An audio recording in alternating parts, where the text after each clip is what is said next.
คือทอดความเก่าตั้งแต่เป็นบ่าวเป็นสาวขึ้นไหมเจ้างามป่านว่านางไอ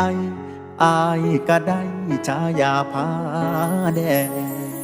ไทยบ้านว่าเหมาะสมเป็นสินสองตอนอ่อนเที่ยให้แต่งเพิ่นอยากเห็นเขาหาเขาแพง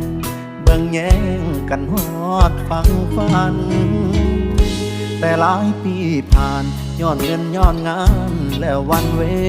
ลาเฮ็ดให้ฮักเขาห่างป่าโชคชะตาพัดพาจากกันข่าวว่าน้องนางไอ